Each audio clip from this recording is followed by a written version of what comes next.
નમસ્કાર વિદ્યાર્થીઓ, એસવાય બીએમાં આપણે મુખ્ય પેપર ગુજરાતીમાં આપણે પેપર નંબર 7 ભણવાનું થાય છે અને પેપર નંબર 7 અંતર્ગત આપણે મધ્યકાલીન સાહિત્યનો જે ઇતિહાસ છે એ ભણવાનો થાય છે. તો મધ્યકાલીન સાહિત્યનો જે ઇતિહાસ છે એમાં આપણે જે પહેલો મુદ્દો જે છે એ મધ્યકાલીન સાહિત્ય પૂર્વે જે કેટલુંક જૈન અને જૈનેતર સાહિત્ય સર્જાયું હતું એની વાત કરવાની થાય છે. એટલે નરસિંહ પૂર્વેનું જૈન અને જૈનેતર સાહિત્ય અને ત્યારબાદ જે મુદ્દો છે એ મધ્યકાલીન ગુજરાતી સાહિત્યને ઘડનારા એને પોષનારા જે પરિબળો છે એની વાત કરવાની છે. તો મધ્યકાલીન સાહિત્ય ને ઘડનારા પરિબળો વિશે જ્યારે આપણે ભણવાનું થાય અને મધ્યકાલીન સાહિત્ય વિશે જ્યારે આપણે વાત કરવાની થાય ત્યારે સૌથી પહેલાં તો આપણા મનમાં જે તે યુગનું અથવા તો આ મધ્યકાલીન યુગ છે એનો સમયગાળો જે છે એ આપણા મનમાં સ્પષ્ટ હોવો જોઈએ. કારણ કે આપણે મધ્યકાળનું સાહિત્ય ભણવાનું છે. તો મધ્યકાળ એટલે કયો કાલખંડ કે જેને આપણે મધ્યયુગ તરીકે અથવા તો મધ્યકાળ તરીકે ઓળખાવીએ છીએ. તો પર્ટિક્યુલર કયો એવો સમયગાળો જે છે એ મધ્યકાળ તરીકે ઓળખાય છે. જો આપણે એ આપણા મનમાં સ્પષ્ટ હોય તો આપણે બીજી બધી જે એની સાથે જોડાયેલા જે નાની નાની વિગતો છે એ આપણે સારી રીતે સમજી શકીએ. હવે સૌથી પહેલાં તો મધ્યકાળનો જે સમયગાળો છે એ ઈસવીસનની 12મી સદીથી માંડીને 19મી સદીનો પૂર્વાર્ધ એટલે લગભગ 750 સમયનો જે કાલખંડ છે એ આ રીતે મધ્યકાળ તરીકે ઓળખાય છે. એટલે તમે યાદ રાખજો, આ ટીવાય સુધી આ સમયગાળો જે છે એ તમને ક્યાંક ને ક્યાંક કામ લાગશે. એટલે તમારા મનમાં મધ્યકાળનો સમયગાળો જે છે એ સ્પષ્ટ હોવો જોઈએ. ઈસવીસનની 12મી સદીથી માંડીને 19મી સદીનો પૂર્વાર્ધ જે છે એ મધ્યકાળ તરીકે ઓળખાય છે. હવે બીજી એક સ્પષ્ટતા આપણે કરી લઈએ. જ્યારે આપણે અહીં જે મુદ્દો ભણવાનો છે મધ્યકાલીન સાહિત્યને ઘડનારા પરિબળો વિશે, તો એ શા માટે તમે જ્યારે ઇતિહાસમાં જે તે સાહિત્યકારો ભણો છો અથવા તો જે તે સર્જકો ભણો છો ત્યારે આપણે જે તે સમયને ઘડનારા જે પરિબળો છે અથવા તો એ સમયના જે સાહિત્યને એ સર્જકોને ઘડનારા જે પરિબળો છે એ ભણવાના આવે છે. હવે એનું કારણ એ છે કે આપણે સાહિત્યકારને અથવા તો એ સમયની જે કૃતિ છે એને જો આપણે સંપૂર્ણ અર્થમાં જો આપણે એને સમજવી હોય તો આપણે એ સમયની જે પરિસ્થિતિ છે એ સામાજિક હોય કે રાજકીય હોય કે પછી સાંસ્કૃતિક હોય, એ પરિસ્થિતિ જો આપણા ધ્યાનમાં હોય અથવા તો એ આપણે પરિસ્થિતિને જો આપણે સારી રીતે સમજી શકીએ તો જ આપણે એ સમયમાં જે સાહિત્ય સર્જાયું એને આપણે ન્યાય આપી શકીશું અથવા તો એનું યોગ્ય મૂલ્યાંકન કરી શકીશું. એટલે એ જરૂરી છે કે એ સમયની જે સામાજિક અથવા તો રાજકીય અને સાંસ્કૃતિક પરિસ્થિતિથી આપણે અવગત હોઈએ અને એ જે પરિસ્થિતિ છે એ જ એ સમયના સાહિત્યને ઘડનારું મહત્ત્વનું બળ બનતી હોય છે.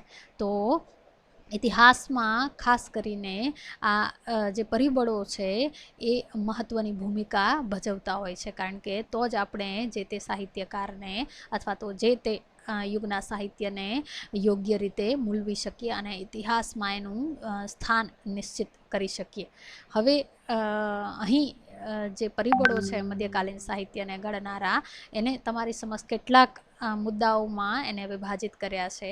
તમે મધ્યકાલીન સાહિત્યનો ઇતિહાસ તમે જોશો તો એમાં કોઈ મુદ્દાઓ પાડેલા નથી, પરંતુ એમાં સળંગ લખાણ તમને પ્રાપ્ત થશે. પરંતુ મેં વિદ્યાર્થીઓને પરીક્ષાની બાબતને ધ્યાનમાં રાખી અને યાદ રાખવા માટે પણ સરળ બની રહે એટલા માટે થઈને તમારી સમક્ષ કેટલાક મુદ્દાઓ પાડ્યા છે જેમાં તમે એ મધ્યકાલીન સાહિત્યના પરિબળો છે એ જોઈ શકશો. હવે એમાં પહેલું પરિબળ જે છે સોલંકી વાઘેલા યુગનું છે.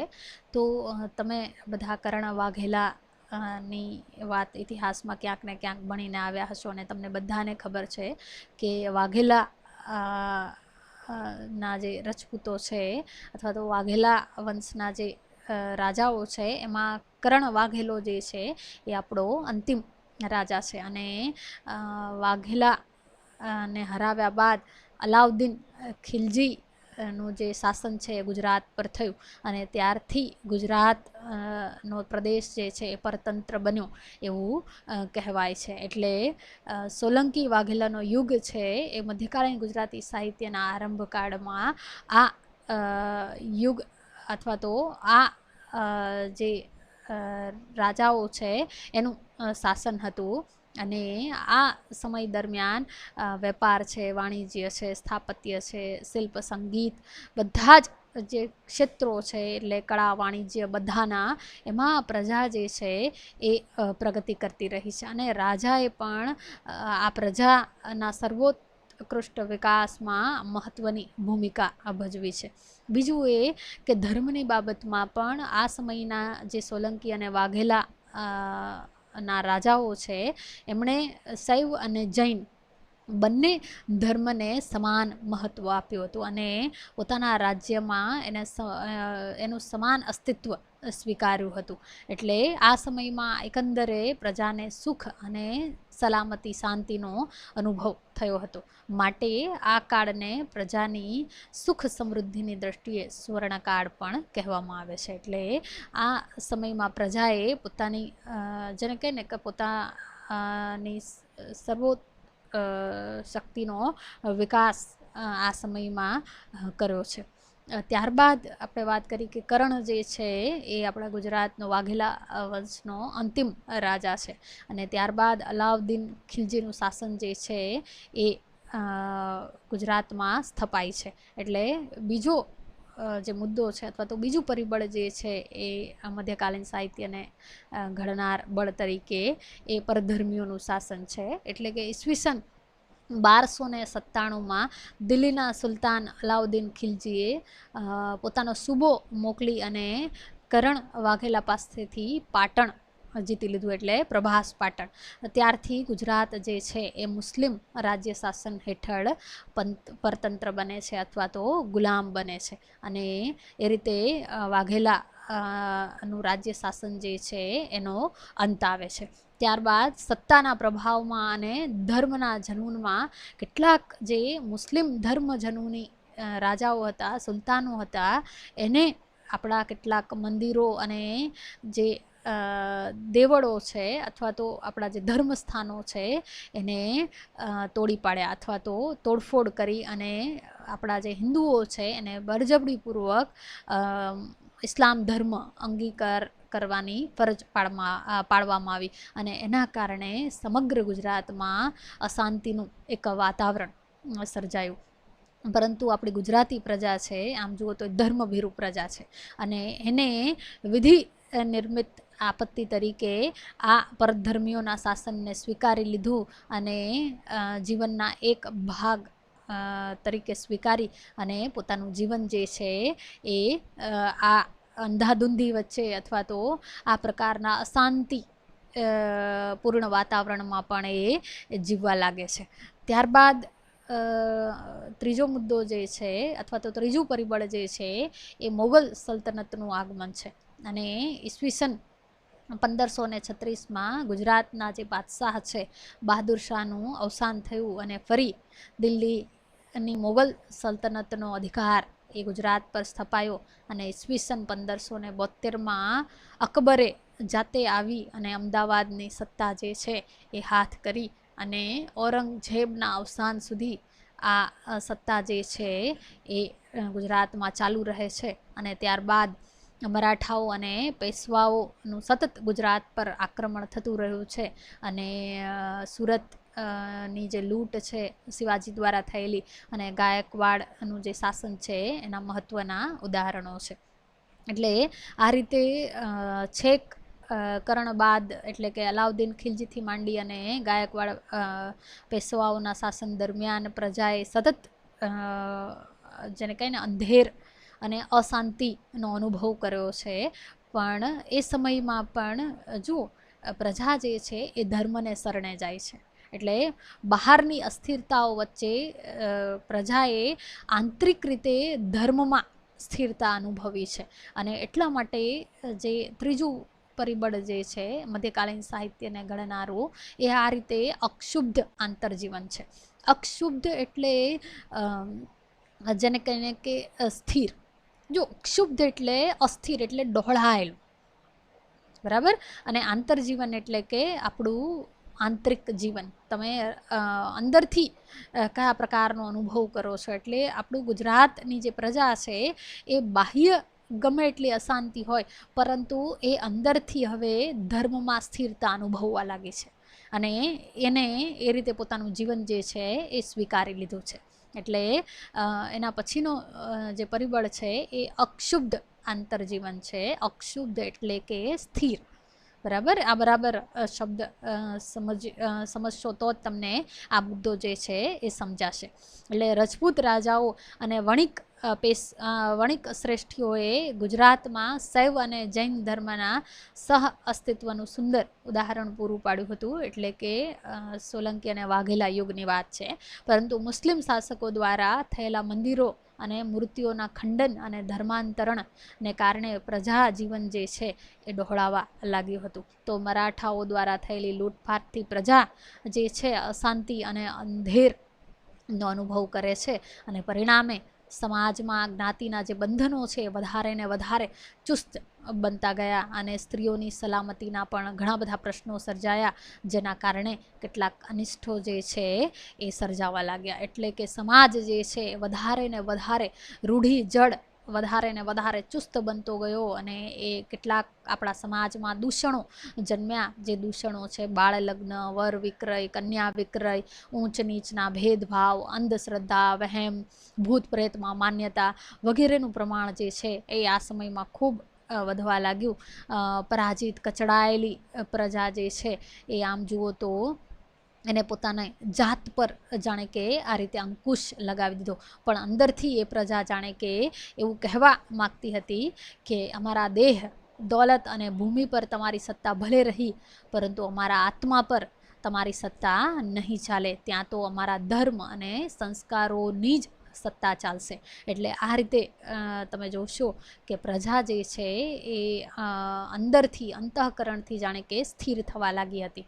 અને માટે જ આ સમયનું મોટા ભાગનું સાહિત્ય જે છે એ ધર્મ અને ભક્તિ પ્રધાન સાહિત્ય છે. કારણ કે હવે લોકોને, પ્રજાને બચાવનારો આધાર એ માત્ર ધર્મ દેખાય છે, અથવા તો ઈશ્વર જે છે એ અંધેરમાંથી એકમાત્ર એને છોડાવી શકે એ પ્રકારની આશા જે છે આ સમયના લોકોમાં જન્મેલી જોઈ શકાય છે. બીજું એટલે પ્રજા જે છે એ ધર્મને શરણે જઈ શાંતિ અને સ્થિરતા અનુભવવા લાગી અને એ રીતે બાહ્ય ક્ષુબ્ધતા વચ્ચે પ્રજા આંતરિક રીતે ધર્મને શરણે અક્ષુબ્ધતા એટલે કે સ્થિરતાનો અનુભવ કરે છે.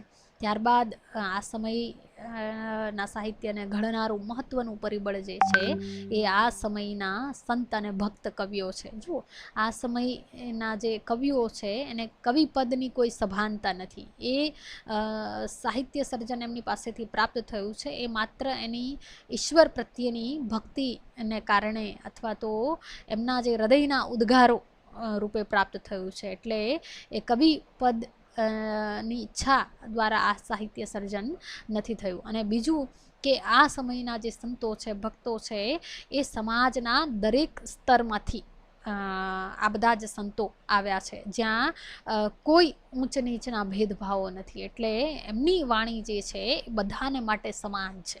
અને એ રીતે આ સમયના સંતોએ અથવા તો ભક્ત કવિઓએ એ પ્રજાના અંતર ચૈતન્યને ટકાવી રાખવામાં મહત્ત્વનો ફાળો આપ્યો છે. તેઓ સાચા અર્થમાં પ્રજાના સંસ્કાર સેવકો બની રહ્યા છે. ધર્માભિમુખ બનેલા આ સમયના સમાજને નરસિંહ અને મીરા જેવા સંતો, અખા જેવો જાગૃત વિચારક, પ્રેમાનંદ જેવો ભક્તિ અને સમાજ માનવ સ્વભાવનો સમન્વય કરનારો સર્જક, સામળ જેવો જનમનરંજક વાર્તાકાર અને મધુર ભક્તિ ગાનાર દયારામ અને તેની સાથેના અનેક નાના મોટા કવિઓએ પ્રજાના ચૈતન્યને ટકાવી રાખવાની મહત્ત્વની એક ભૂમિકા અદા કરી છે. એટલે જુઓ, એની સાથે ધીરા ભગત છે, પછી માંડણ બંધારો છે, પ્રીતમ છે, વગેરે જેવા અનેક નાના મોટા કવિઓએ પોતાનો મહત્ત્વનો ફાળો આ સમયની પ્રજાને ઘડવામાં એને સંસ્કારવામાં આપ્યો છે. એટલે અનંતરાય રાવળના શબ્દોમાં જો આપણે કહેવું હોય તો કહી શકીએ કે આ કવિઓએ પોતાની કૃતિઓ દ્વારા આ સમયની પ્રજાને બૌદ્ધિક વિનોદ, સાહિત્ય રસ, ધર્મલભ્ય આશ્વાસન અને નૈતિક બળ પૂરા પાડ્યા છે અને સમાજને એકાદ ડગલું આગળ લઈ જવાની મહત્ત્વની સેવા બજાવી છે. એટલે આપણે જોયું કે મધ્યકાળનું જે સાહિત્ય છે એને ઘડવામાં આજે મહત્ત્વના 4-5 પરિબળો છે એને મહત્ત્વની ભૂમિકા ભજવી છે. અને આપણે એ સમયના સાહિત્યને સમજવું હોય તો આ જે પરિબળો છે એને ધ્યાનમાં રાખીને જ આપણે આ સમયના સાહિત્યને સમજી શકીએ. નહીતર આપણે આ સમયના સાહિત્યને ચોક્કસપણે અન્યાય કરી બેસીએ એવી એક સંભાવના રહે છે. એટલા માટે થઈ અને આપણે ઇતિહાસમાં દરેક યુગના સાહિત્યની જ્યારે વાત કરવાની થાય ત્યારે એ જે તે યુગના જે પરિબળો છે અથવા તો એને ઘડનારા જે પરિબળો છે એની આપણે ચોક્કસ વાત કરવાની થતી હોય છે. જે તમને ટીવાયમાં જ તમે અર્વાચીન સાહિત્યનો ઇતિહાસ ભણશો ત્યારે પણ તમને આ રીતે જે પરિબળો છે, જેમ કે સુધારક યુગને ઘડનારા પરિબળો, પંડિત યુગને ઘડનારા પરિબળો વગેરે પણ તમને ભણવાના આવશે. કારણ કે ત્યારે જ આપણે એ સમયના સાહિત્યને ન્યાય આપી શકીએ અને એનું યોગ્ય મૂલ્યાંકન કરી શકીએ. તો અહીં આપણે મધ્યકાલીન સાહિત્યને ઘડનારા પરિબળોની વાત જે છે એ પૂરી થાય છે. અસ્તુ.